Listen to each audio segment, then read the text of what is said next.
Elhamdülillahi Rabbil alemin ve salatu ve selamu ala Resulina Muhammedin ve ala alihi ve ashabihi ecmain.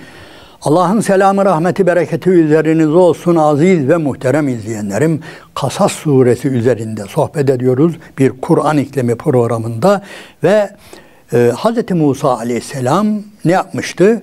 2 tane bayanın koyunlarını sulayamayan, erkekleri bekleyen, diğer erkekleri bekleyen, ondan dolayı koyunlarını sulayamayan bayanlara sormuştu. Bu neyin nesidir bu haliniz? Onlar da demişlerdi.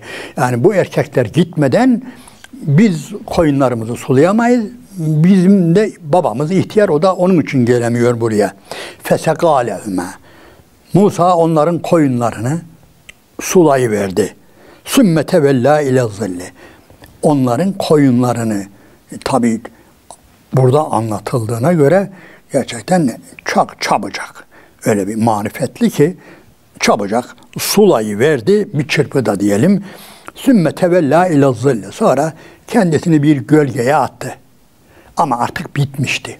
Yani sadece koyunları suladığı için de ta uzaklardan geliyor. Günlerce belki yol yürüyor ve on artık bitmişti, tükenmişti tabiri caizse. Onun için ne diyor? Sümme tevellâ ile zilli fekâle Rabbi inni limâ enzelte ileyye min hayrin fakir. Ey benim Rabbim! Yani bana en ufak bir lütfuna bile muhtacım. Yani şu anda öyle muhtacım ki sana en ufak bir iyiliğine bile, lütfuna, ihsanına bile, yani bekliyorum onu ya Rabbi. Muhtacım ona diyor. Evet. Ne oluyor? Fecaethu ihdâhuma temşi alestihya. Kelimeleri öyle seçmiş ki Rabbimiz bunun üzerine diyor. Dikkat edin. Yani ondan sonra falan deriz ya biz anlatırken, bu o öyle değil. Fe ile, takibiye ile, yani fecaethu ihdâhuma temşi alestihya.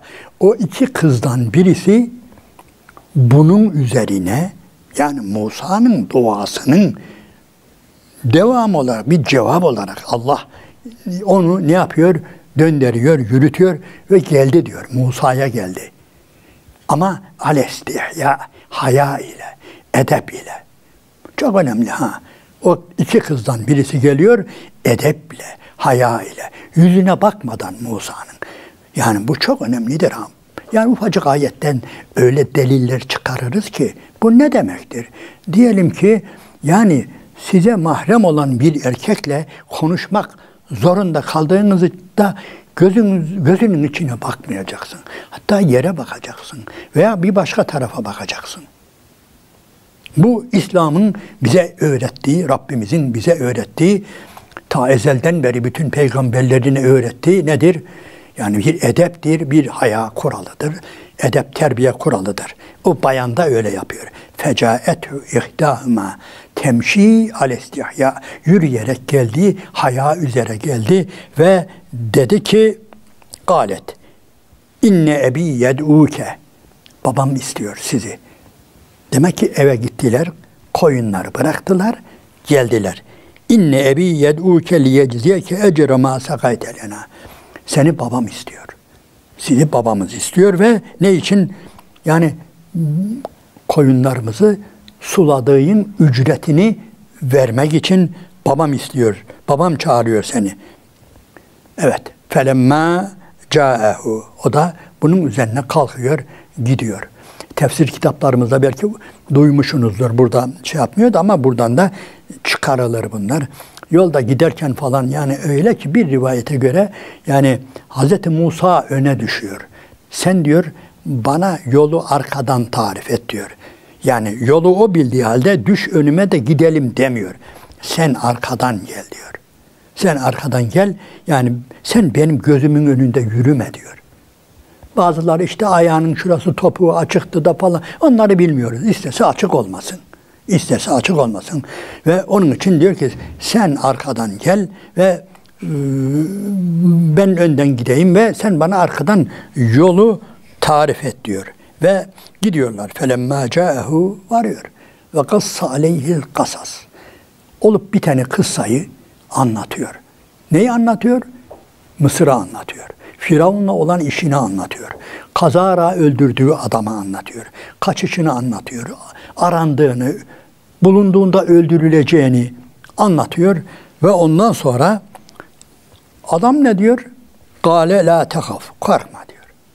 Kâle lâ tehaf. Necevte minel kavmi zalimin. Sen zalim bir kavimden kurtulmuşsun diyor. Bu adam önemlidir. İşte bütün bunlardan İslam alimleri diyor, bu adam Şuayb Aleyhisselam diyorlar.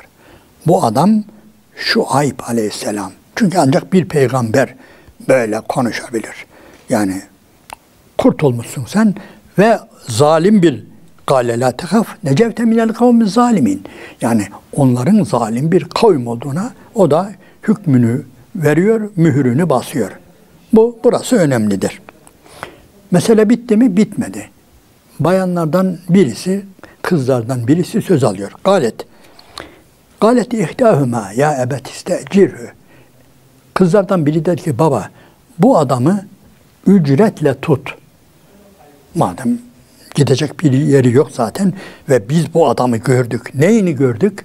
Yani bu adam yani her yönüyle bir adam. Bu kadar olabilir.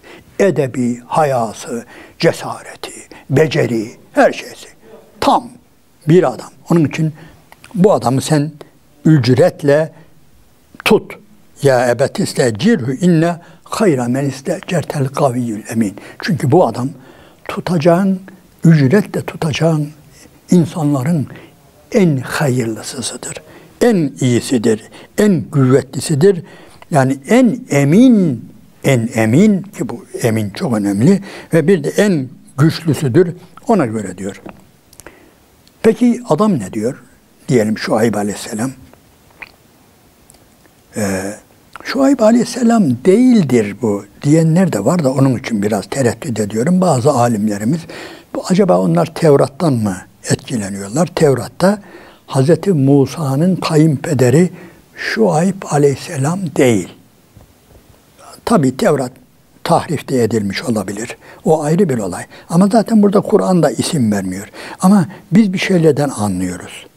Anladığımız şeylerden başta söylediğim gibi yani konuşmaları falan böylesine mükemmel bir insan. Evet, ey babacığım bu adamı kirala. Bu adam bizim yani bizde çalışsın. Peki adam ne diyor? Kâle inni ürîdü en ünkihake yahdebneteyn hâteyn. Ala en te'cüreni semaniye hıcac. Diyor ki ben diyor seni diyor 8 yıllığına bana yardımcı olman, bu hayvanlara bakman, yani bu aşirete diyelim, bakman şartıyla 8 yıl kızımın birisini sana nikahlarım diyor.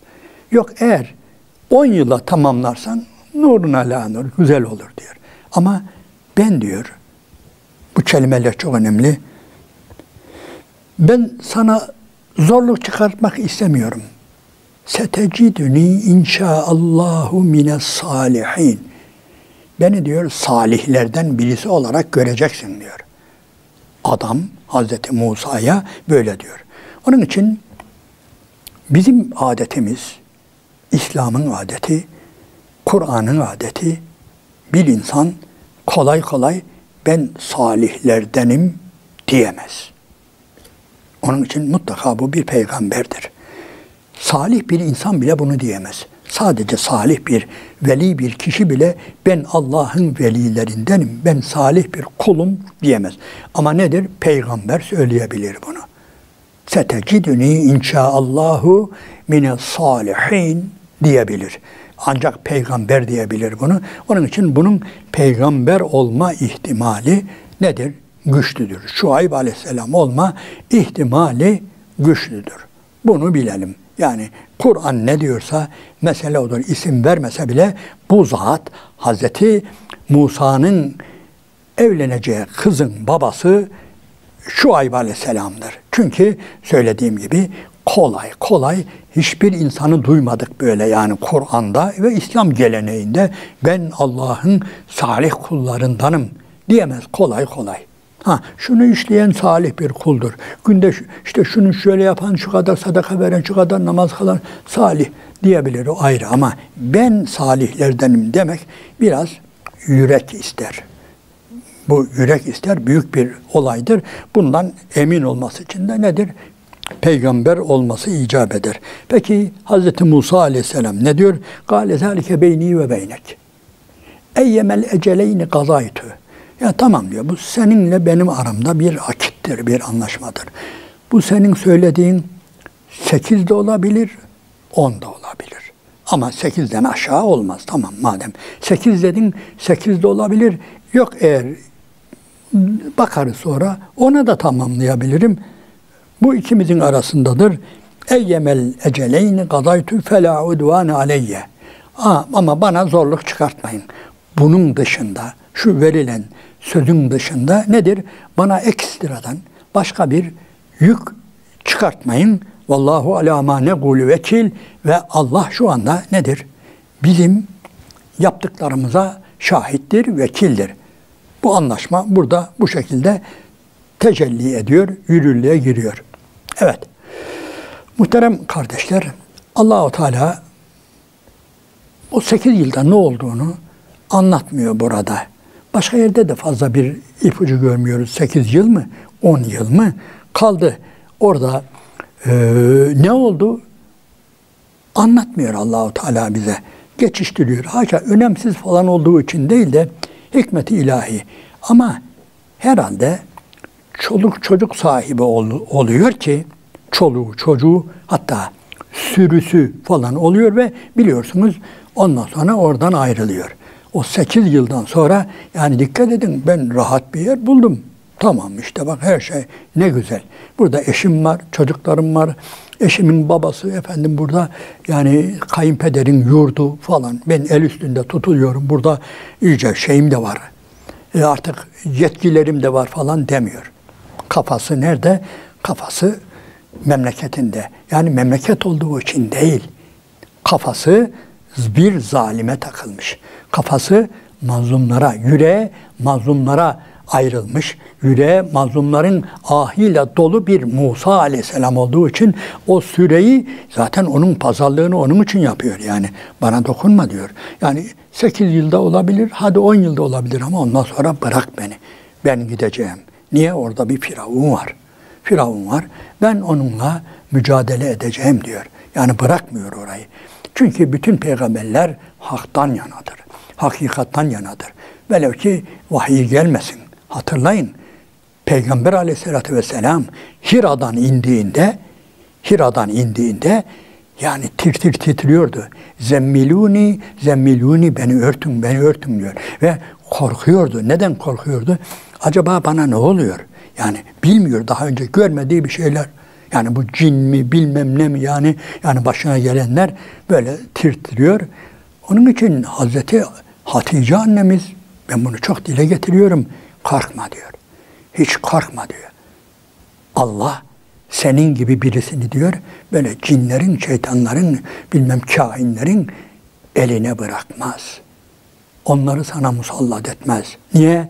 Çünkü sen hep haktan yanasın, hakikattan yanasın, mazlumlardan yanasın. Akrabalık ilişkilerini bağlayan birisisin sen.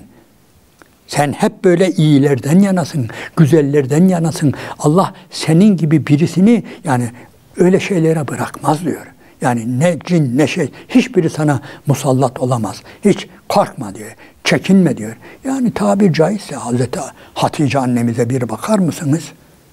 Yani Peygamber Efendimiz ta baştan zaten gözetliyor. Onun için evleniyor. Yani kölesi Meysere ile o ticarete, Şam taraflarına, Busra taraflarına falan göndermesinin sebebi nedir? Yani orada çok şey öğreniyor.